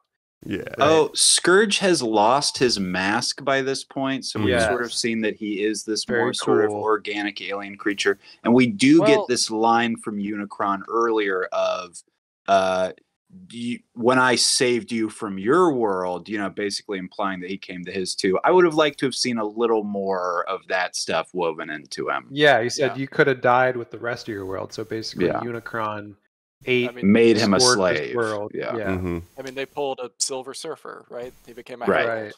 Right. Yes, Mm. totally. They mentioned, Unicron's minions. He like possesses their souls and corrupts them so that they do his bidding and all that. Makes them stronger. Yeah, Yep. Yeah. Infuses them with what Dark we assume is dark energy. energon. So, yeah, Yeah. which is what Dark powers them energon. up. right. Well, it was working until humans Yeah, and Transformers learned to work together. The power of friendship. Yeah. But Now until a guy another this anime big trope. came Yep. along. Yeah. Perfect. But yeah, so he gets sent in lava, and then we can't turn off the thing because there's an explosion that blows up the human council. So the whole point of we need to go through the tunnel and type in the code is negated. And then Optimus says, I'll just hit it with my axe. I'll just blow it up. I'll just, but they're he, like, he "Really?" thinks he's He's going to be like, "Yeah." sacrificing himself, though. So again, Yeah. he's doing what Ape Link did in the beginning. You guys get out of here. I'll make the ultimate sacrifice. And then Noah we says, get a home great team. scene, right? Yeah. We think he's going to get Says, sucked into the "I'm not letting anomaly. you go. Yeah, Yeah. grabs his Yeah. hand, and then Optimus Prime has an axe that he has buried into the metal. So at Yes. any time, if he really wanted to sacrifice himself, he could have just let go of the axe. Right. Because True. Noah grabs onto the axe, and Yeah, that is the what they're little putting bit him of at. it. The You little know, bit just of let it play. go. Yeah. Until Optimus Primal then Optimus comes in and Primal. grabs him. Yeah. Yes. it's like Um, Autobots, humans, and Maximals can all but work. We're all together. But then that glorious scene of Optimus Prime just grabbing Noah, and then he does the most G1ified version of his conversion, and it is just like, oh, it's so good. Yeah, I mean, Ev, when you, Yeah. because you would get the instructions for Transformers, and it would be like, it's the car, it's the person, and then as a kid, you would find the in betweens, all the stuff. But the way that he's down, still has the hands out, the head up, Ev. Like I've seen you make that toy of our old Yeah. one that 1,000 times, and it's so Yeah. true in this moment that truly I did acknowledge it and go like, this is great. Like that perfect side profile as he's doing, I was like, this is great. And it's, you don't have to overthink stuff sometimes. It's like, just do it. Like, because people who've never had the toy won't know the difference. But if people who Yeah, are right. familiar, they're going to really appreciate that you made the effort, right? And so I think that's Yes. super cool. The other super awesome transformation scene we have to shout out is when Noah is driving backwards in Mirage, and Mirage spins around just by transforming. That was Yep. so cool. Even when they hop out when they're getting ready to go to battle after he gets his supplies, and he just, you see it in the trailer, but in context, Yes. you're like, no, these guys are it's cool. Awesome. Yeah. It's, Yeah. Yes, you feel like they've got a similar vibe and energy. Yeah. I love it. Yeah, I did dig it. So the day is saved. Unicron is trapped once again, and no casualties besides Air Razor on our We hero see- side, luckily, right? yeah, they're flying back. Noah's looking at Mirage's body, I guess, and then later we see that he's working on this old beat up Porsche, and it turns out he's fixing Mirage. This car's not even going to start. Not even going to start. Mirage transform. Oh, it was great. Yeah, It was yeah. great. Yeah. I loved it. His little grifter buddy is like, Yeah, I like Yeah. that character too. His little hustler funny. friend as well. I like that he made a cable box because we had a Twizzlers. cable box in the 90s that was hacked. Of course, I don't know where we got of course.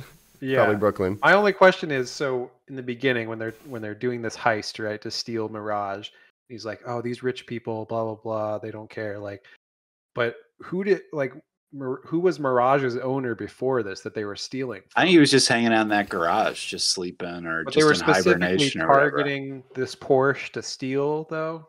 Like they knew that Porsche would be in that garage, or Oh, he says my security guard buddy said this car's been there for days and hasn't moved. So maybe it's just one that. Okay, I missed that. He's like, here's a car collection, perfect place for me to hide, Mirage says, and just Yeah. chills, and the security guard just like, hey, this thing hasn't gone anywhere. Right. Yeah. Okay, that makes more sense. Maybe it's been abandoned. Yeah, maybe. Yeah.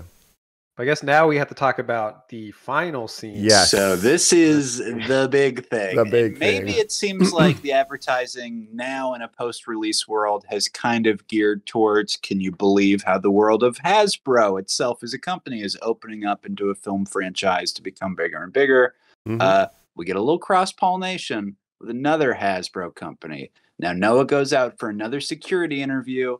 He has a good feeling about this one. And in fact, the interview goes very well because they've been keeping an eye on him and they want to recruit him and his big friends to their little organization called G.I. Joe.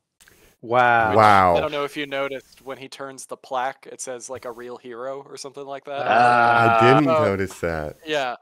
The first time I saw it, it's like, oh, did that say a real American hero? And then no, it says just like a real hero. A real It's like hero. a real hero award. And it's Any like, of oh, the vehicles as they're coming down to that hangar, are those G.I. Joe specific or anything that jumped out to you? No. No, and obviously the official statement that I have to say is we're very excited for the possibility of a future universe here, but there are currently no course. plans. So Fair enough. Fair enough. Okay. that is my official Interesting. PR Well- statement for that. Right Well, now. we'll say as fans, it seems like the intention is, of course, to fold it over more and cross, as Yeah. the comics have in the past, and we brought up in the past when we did the animated movie. There was a G.I. Joe movie. There was this Transformers animated movie, and of course, when we watched the cartoon as kids, they aired 30 minutes apart. These two have had a long Right. history with each other. And Yeah. I thought the one way they could have made the scene better, and maybe they couldn't get him, but Channing Tatum should have been the guy that was interviewed. Wayne the Rock Johnson, Jake. Or because he played Roadblock. Yeah. Marlon Wayans. Roadblock, Yeah. not No, Channing Hawk. Tatum. What when does Channing Tatum play the main one? What is his name? Duke. Duke. I don't or is remember. that, Duke. It I is believe it's Duke. Thank Duke, you. yeah. It is Duke. Duke. Of Milk course, there Toast. have been technically 3 G.I. Joe movies now. Our pal Joe, obviously the #1 G.I. Joe movie fan in the world, probably. Why? I wonder what he Is he? thinks of this. Why? He loves Officially. the G.I. Joe movies. Yeah. That's great. Has to Yeah. see this film just for this final moment here. I found it exciting. I guess in my mind, it's like it kind of encapsulates what I think is so good about this movie itself. With everybody saying all this stuff of like that Spider-Verse is like the Empire Strikes Back. You know, it's like this middle film in a great trilogy. Mhm. This film, while it is a sequel to an independent blah blah blah other film, this Bumblebee, this to me felt very New Hope-y. This Yeah, felt like a I'd agree with great, you. nice, normal, easy movie to enjoy that I could see being a springboard for a lot of stuff I will enjoy in the future, and especially Absolutely. this final moment here. We Hail Mary and destroy Yeah. the Death Star, and they're going to rebuild a second one eventually. Like, he'll be back. Dun, dun, dun, dun. Somehow. Yeah, like, well, Unicron returns. like you said, it's sort of a soft reboot. So how that ties into the Bay movies, it's, I have questions about that, but I do like that it's a continuation of the timeline from Bumblebee. It's not a direct sequel in that it's telling a totally different story with different human characters and stuff. But I would be interested to see what happens with the future of these movies, depending on obviously how this one does at the box office, because I'm a little worried about that. We're crossing our fingers. Mhm. It's I was reading that I think it's like expected to do like 165 million in its opening weekend, which is not that good for like a blockbuster movie. Is And that domestic or is that global? I think domestic. Okay. Global. Here's- Here's what I'm going to say real quick, because we're getting another lifeline for a film that we've pushed a ton on this podcast. Dungeons and Dragons, it was announced this week, is finding a second life on digital. People Thank are God. renting Knew it it. and are purchasing Called it. Thank Yeah. God. Fantastic. We're excited. And Deserves Chris it. Yeah. Pine, who does all these interviews, where they're like, are you going to make a fourth J.J. Abrams Star Trek movie? Yeah. And he just says, like, look, the issue is everybody wants these movies to make Avengers money, and they're not going to. And the quicker they realize that, the better. Now, this film, I think, is pretty good. I think, like Dungeons & Dragons, it will find a second life if it doesn't find great success in the theaters, which I'm hoping it will. But I also hope, going forward, the producers are able to realize maybe this isn't a franchise that ever does make Avengers money. Well, the problem is that the Bay movies did set a precedent where those movies They made billions of dollars. Yes, Yeah. you are correct. Yeah. So now you have so obviously when Bumblebee came out, a lot of people felt it was like the best Transformers movie to that point, and it did the worst financially. Mm-hmm. And part of that, I think, was franchise fatigue of the Transformers movies, which is a ripple effect from the Bay movies. So I feel like that's probably still happening with this movie, where people are like, oh, another Transformers movie. Like, I don't like those, so I'm not going to give it a chance. And also, I just think the timing, the release maybe wasn't the best for it, where it's coming out between Spider-Verse, which is doing really well, and The Flash, which comes out next week. It's kind of going to get lost in this summer blockbuster time period a little bit. Which is Tough what happened to competition. Bumblebee originally. Yeah. Because it's Right. like the original Spider-Verse and Aquaman came out like the same Right, week, right. Oh, my and it God. got swallowed. Like, Yeah. what were you Gone supposed is to the do? time of the blockbuster of the month. You Yeah. do not get to win No. the month anymore. You're very It's all lucky the to win the weekend. Yeah, Yes. and a second one if you're very lucky. But I do want to speculate before maybe we'll go to final thoughts and go Please into do. what's going on. Just this will be my note, and then we'll go to final thoughts and speculations going forward, I guess. But when I see Mega Man suit, and then I think of the original G.I. Joe movie, I'm like, they take this technology and make those power suits out of The this. accelerator suits. Yeah. And I'm like, does course. Noah become That's a what it reminded me mainframe or like, a Yeah. tech G.I. Joe guy? Like, does he become a G.I. Joe, right? He's like, I do technology Yeah, he's stuff, like the colonel by the end of it. Yeah, so interesting stuff. But I guess that's a good point with that cliffhanger let's do final thoughts, maybe speculations that we can make within our legal constraints. And we'll just talk everything we wrap up the Transformers, Eyes of the Beast, right after this. The more we talk about it, the more I think I like it more than I realized. I think it was just the that people is where behind I'm me. at, too. Yes. Yeah. I liked it when I was watching it, but now with all this other stuff, I'm like, well, maybe there was more stuff going on here. That's Yeah, just you know the what? positivity that I radiate. There we go. Yeah. Thank you for that. Definitely. No problem. Well, it's been positively great having you on here as we get to our final thoughts and any future speculations of where this stuff is going. Evan, kick it to you. Any thoughts that you want to share? You said you Is had there anything- theories. Yes, and anything you would want to see as well, especially Correct. since you, again, can't commit to commenting on anything. Well, I mean, As to a be- fan. Yes. So as a fan, and obviously at Hasbro, we're working up for Transformers 1 stuff right now. So like that's where everybody's mentality is locked in. For this movie, I very much enjoyed it. I do hope we get more. I want to see more of the Beast characters. I obviously want to see, okay, now that we have the Maximals, are we going to talk about the Predacons? It would be great to kind of bring them into the fray as well. But if this does launch something more, obviously you have the looming threat of Unicron. So how are they going to deal with this planet-sized menace? And I would like to see what they do. Right. Ev, forward would to you have preferred just a Beast Wars movie, not this sort of mixed hybrid that we ended up with?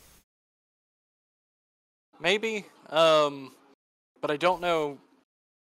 You can't do that without Bumblebee, right? He is the connecting thread in every one Seems of these like. Transformer movies. Yeah. I think this is the way to get people's focus back on the Beasts and be like, Yeah. oh, how do you feel about these Beast characters? What's that? You like them? Okay, maybe now we can do something more with them. Yeah. We'll see. One thing that I was a little bummed out with, because I watched limited trailers, I was like, okay, it's another Transformers. I know the mental state I'll be in, so let's go check it out Yeah. regardless. But I always, I like Dinobot, and I wanted to see Megatron, Godric the Grafted with his T-Rex arm. I thought that was maybe going to show up here. But see, Yeah. I love that, Mike. But I almost Yeah. wonder, Ev, if So the I reason want they more. I want couldn't that. Just Yeah. if they couldn't just do straight Beast Wars is because You literally have a dinosaur named Megatron. You have a gorilla named Optimus Prime Ol. If literally they were like, audiences aren't gonna fucking understand what this is. It's Does that just get too too similar. confusing? Yeah. It's entirely possible. It is Mhm. entirely possible. And I do hope we get there, because obviously we've seen like the Bayverse versions of Grimlock like do fantastic, and people love him even though he's in the movie for like less than a minute. Right. As a mount, yeah, but he looks like Yeah. great. Yeah, exactly. What about the exactly. baby dinosaurs? They need to bring those guys back too. Whatever they're called. Oh yeah. I loved them all. Well, now that we can travel time and space, you know, well, we Well, not destroyed the anymore, key, but so yeah. now we can't. Never mind. Yeah, Yeah. Cade Yeager comes through a portal. That's what you want, Oh, Mike. God. It's Hey, me, he's just Cade a- Yeager. Yep. He's just a bodybuilding scientist down on his luck. God damn it! But Yeah. bodybuilding inventor, I will. Yeah. I Who will finds let the you know. only football in China Ugh. to throw it at someone during a chase scene? Listen, the biggest NFL um, fan in Shanghai or whatever. Yeah. When we were coming out of the movie, Colin, you did tell me, you're like, but did you like these human characters more than Sam Witwicky and Cade Yeager, Shia LaBeouf, and Mark Wahlberg? And I said, yeah, I actually did like these characters. You said I liked. So I thought you had I a hot take where disagreed. you said you like Shia and I Mark disagreed. Wahlberg better than the human I- characters in this movie. But again, I think we discovered it on this that this is a film that is so much more about the Transformers that really, you know, when you're on that plane and Noah's like, so like your dad's dead or something, and like Alina has to be like, yeah, and like I kind of do this for this reason, and I sing because of this. Like it goes nowhere. It means nothing. It's all Mhm. fine. You know what I Yeah. mean? Backstory for her. Yeah. Like And dad it's- was a it's- cab driver for 40 years, but Yeah. he was brilliant. Mhm. Yeah. And people, yes, getting no opportunities because of, yes, there is definitely some stuff woven into there. But But to compare Noah to Sam Witwicky, I felt my like best friend, Sam Witwicky. I never liked the Sam Witwicky character though, really, because It's a I code felt in my like brain. Yeah. Maybe it's just the fact that I've heard him more. I have 3 movies of him talking so much and so loud that I feel like Yeah. I do know him more than I know Noah Ramos. It's a balance though, right? Because as you were Yeah. saying before, it's because the movie's focused on him more so than the actual robots, the Totally. Transformers. Yeah. Yeah. And this one, it very evened it out where it's like, oh, you're getting a lot of scenes where just the robots are talking to each other and they are emoting and having feelings. Mhm. Yeah. And Do you even to guys do that, remember it's when impressive John technology. Turturro, as the CIA agent, gets his henchman, Alan Tudyk, Dutch? I mean, that character Yeah. alone, I'm just like, those films had so many crazy human characters. They were like, That's the thing, I yeah. won't be able to get over it. I mean, yeah, going into my final thoughts a little bit, I thought Yeah, this please. movie, it doesn't have all the wackiness of the Michael Bay movies. That's a good way to Weird put it. characters. The you know, obviously the racist stereotypes sometimes, the objectifying shots of women that this doesn't have, which is a good thing. Mhm. But you know, the Bay movies had this certain personality that was like, you know, love it or hate it. It's like at least it's like doing something original. And I like this movie. I'm maybe the most lukewarm on it out of the 4 of us, but I didn't dislike it. I just felt like the plot, it was a little generic. Like it's a plot that could have fit into any of the Bay movies, just change a couple words around. But it was well written in that in a way that the Bay movie, like it's more focused, it's more cohesive.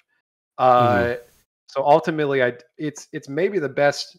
I mean, I think Bumblebee is the best movie with Transformers in it, but this is maybe the best Transformers movie because it's more of an ensemble Transformers movie, whereas Yes. Bumblebee was more of a, you know, coming of age movie E.T. about this one girl and her Yeah. robot friend. Yeah. Iron Giant. Yeah. Yeah. So yeah, I think it is the best Transformers movie. And it's a good starting point maybe for a new franchise to kind of take off. But I didn't think it was an amazing movie, but I thought it was good enough to keep me kind of interested in this franchise. Okay, I definitely want to go next here on final thoughts then, because Yeah. Jacob, I've been having some very similar thoughts that you just reminded me of. Here's what I wanted to say. I am rewatching the Fast and Furious franchise right now, and it has me thinking in my mind the Are you okay? similarities between. I'm not. I feel very sick. Oh man. Between Transformers and Fast and Furious, and obviously not just the cars, of course, but Jacob, when something has so many entries, 11 films by the time we were covering Fast X, we had talked about 11 Fast and Furious films. We're now talking about the 7th Transformer films. You do go, what are the staples of the franchise? And you kind of have to look at yourself objectively and go, when there was so much evidence of what the Michael Bay Transformers universe was, and you're saying wackiness, but again, it's kind of own flavor of what it was that really did feel throughout very well defined in all those films. You go, okay, is it successful to break away from that? And again, this has changed so many creatives that it kind of makes sense to do that. When we get to Fast X, where we're saying things like, well, I don't like that it's not as wacky or goofy as they used to be, but also there were periods where like the things that I liked about Fast and the Furious was like that they were normal before they became these superhero films, and then they kind of jumped the shark. Right. You see and track all these changes in what you like about them. And I am kind of at that crossroads now where I go like, what do I want out of Transformer movies? And I guess I kind of don't really know. Again, I'm with you in that I think this was a very serviceable, palatable thing that was sent to me. It's not what I would have ordered, but I didn't hate it. Well, it's very safe. And It it kind of pleases everyone. And is that what this franchise needs? A super safe, normal entry where it's like, we got everything polished down to exactly how we think it should be, quote unquote, for you to enjoy it. Then it's not going to be surprising or interesting, yes, but it is going to be good, quote unquote. And I think that's what this accomplishes. And I think this franchise needs good over amazing. Like a Star Wars Episode 7, kind of like, correct. Hey, we're telling a new hope all over again because that's safe. Yes, we blew it with our audience with those prequels. Please come back. We will give you the same thing again. Yes. We're setting the table, you know. Yeah, and I think in a post-Bay franchise, because Michael Bay was so synonymous with the Transformers movie franchise, for better or worse, in the 2000s. Yeah.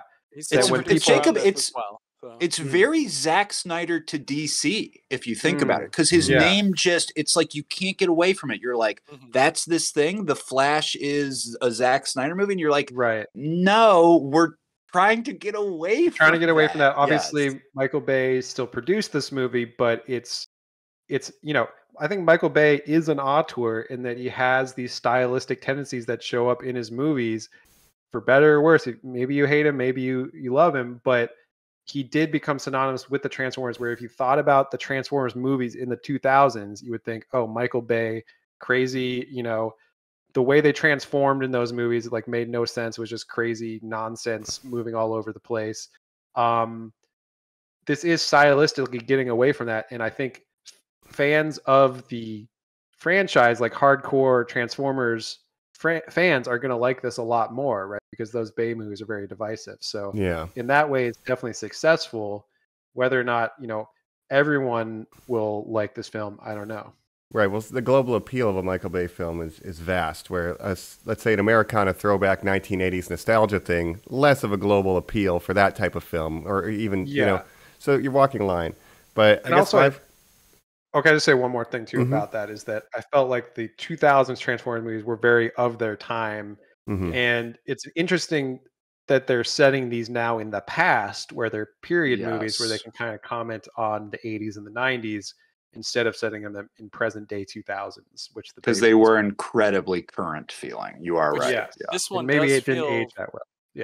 This one does feel like a 90s action movie, which they're so ingrained in pulp culture. Like, people always reference like the dumb 90s action movies and the 80s ones as well. Made by Michael Bay, The Rock. It feels like The Rock, but not the Michael Bay touches of The Rock. It is interesting.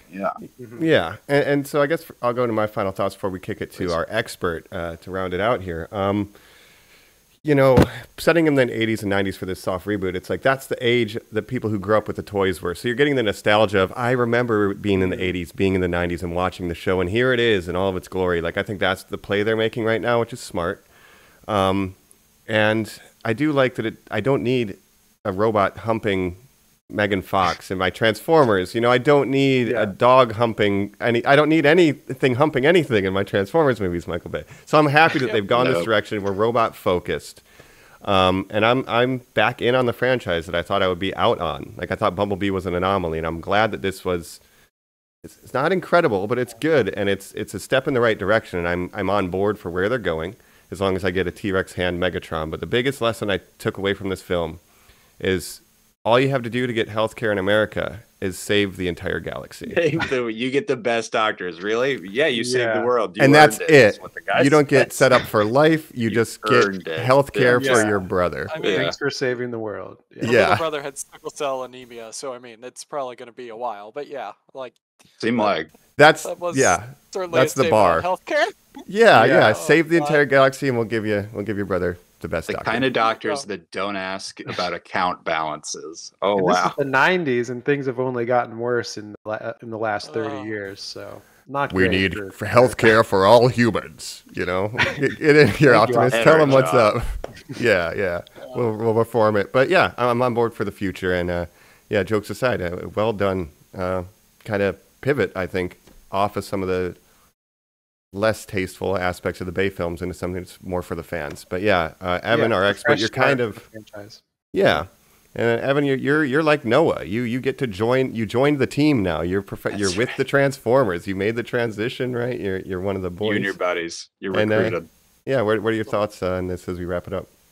I did very much enjoy this film. It's interesting watching it take shape because obviously the script changed quite a bit as we were going forward. A lot of the big beats were there, but there were elements that swapped in and out. Like, hardcore fans know that there was going to be a Decepticon called Transit in the movie at one point, but he got cut out, which is why there's that scene in the beginning with Optimus Prime walking in a bus yard. Transit was going to transform into a bus, so then they cut that scene. I'm actually kind of happy that they did. Okay. Interesting. But no, I very much enjoyed it. It just needed to be good, and it was good. I was entertained. I enjoyed everything. Peter Cullen as Optimus Prime is always a joy. Mirage was a great character. To be honest, I don't know if I would be as happy if they didn't bring Mirage back at the end. Like if he was just dead, and it's like, oh, you spent this whole movie developing this new main Autobot, and then you kill him. I don't know how that. And he can speak. Then. As opposed to a Bumblebee, you need that. Yeah, exactly. Loved RC. Yeah, it was good. I enjoyed this interpretation.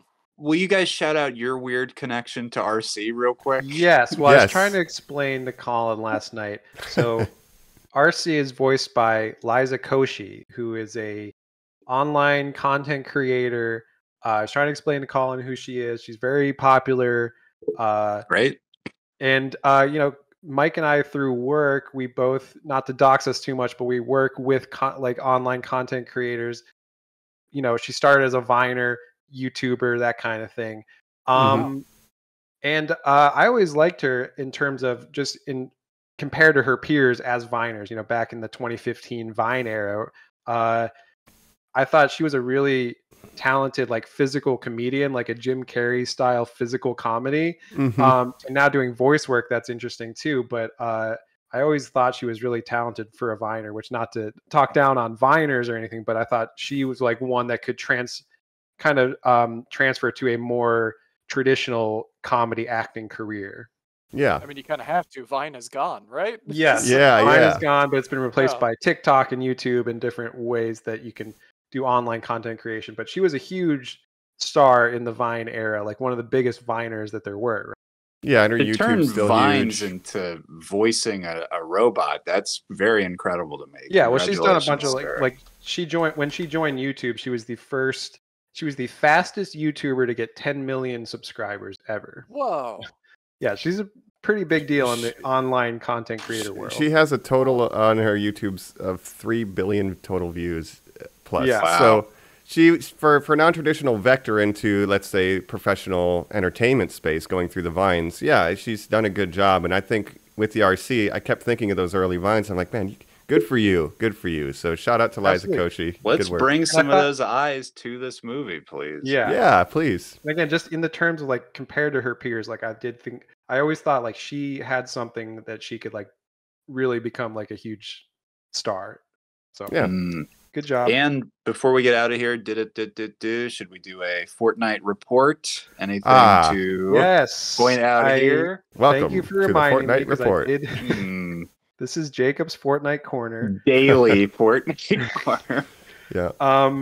Yeah, thank you for reminding me because I did want to mention this. The new season of Fortnite just dropped, and it is very Transformers relevant because it's so basically this new season is called Wilds. It adds this whole new region, which I'm wondering now if this has to do with this movie because it adds this whole jungle region with temples and stuff that's very like the Peru of this movie. And then Optimus Prime is a skin in the new Battle Pass. He's 30 feet tall. Well, that's the thing. They had to scale him down to make him the same size as other the fucking skins. giant Optimus. This wouldn't be fair. Yeah. So this is, I mean, Optimus Prime. You have these new Cybertron cannons that they introduced, which is a new gun that you can have, which is a very powerful cannon that's fun to use. And then now people are asking like, oh, where's the transforming emote? Because there's no transforming emote. People are like, that's, you would assume that would like be the one thing that he would have. You would transform into a truck. But I think that's more of a technical limitation. Maybe they'll add it eventually.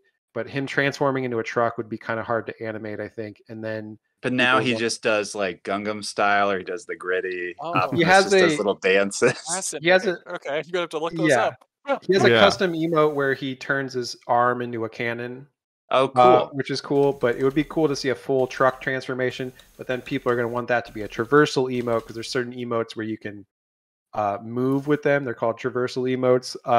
So you could drive around as the truck. That's kind of what people's. Thank you for explaining this because I know nothing about I watched so Fortnite. Now, so you guys have pointed out in the past, it's a battle pass skin, which means it's not something you can purchase. It's only something you can get if you play for this period. Yes. So we're in chapter 4 of season 3, and so chapter 4 started in January. There's been 3 seasons, which each season is a battle pass, and they generally have mostly original Fortnite character skins and then usually 1 or 2 licensed IP characters. So first season they had like the Doom guy, they had Geralt the Witcher. Last season they had Eren Yeager from Attack on Titan. Shingeki no Kyojin. Yeah. And that was fun. They had the ODM gear. People were swinging around. That was a lot of fun. I enjoyed that a lot. But now it's Wilds. It's Optimus Prime. You can also buy Optimus Primal in the store. So Ev, will we be playing Fortnite for the first time ever just to get these skins? I mean, this would be the way to get me in. So yeah, probably. Yeah. Well, Optimus Primal looks sick in the Fortnite skin. Are you kidding me? He looks sick. He's just but again, there's no transforming. Human. He's you get his humanoid mode. robot. Yeah, Okay. but again, there's no transform emote, which is I think something they need to add. I know there's some technical limitations there with making it realistically work, and then also once you transform, you need like a head hitbox because the headshot is like a critical hit. So where would the head be in a truck? I don't know how that's going to work. In a truck that drives around. Yeah, I want to spend my money on this so bad right now. Yeah, there's a good chance I will finally play Fortnite with you guys. Well, that's the thing. If you want to get into this, you can buy Optimus Primal. For Optimus Prime, he's the last, like he's the very end of the battle pass. So you would have to grind through this whole. How long would level. I have to play? It depends, but you'd have to earn a lot of XP to get to the end of the battle pass. So you have to be a good player. Oh, okay. Yeah, it's not going to happen for us. Spend a long time. No, he'll carry. Jacob will carry. It's unfortunate. If you play all season, you'll get to the end of the battle pass eventually. But how long is the season? How long is he available? I should say. It's like 3 months probably. Oh, okay. All right. Yeah. This sounds more doable then. Yeah, like last season. Also, they had a Spider-Verse collab recently where they had Miles Morales skin. They had Spider-Man 2099 skin. Those were a lot of fun. I bought them. But those you buy. That was in the store. Yes, I bought those.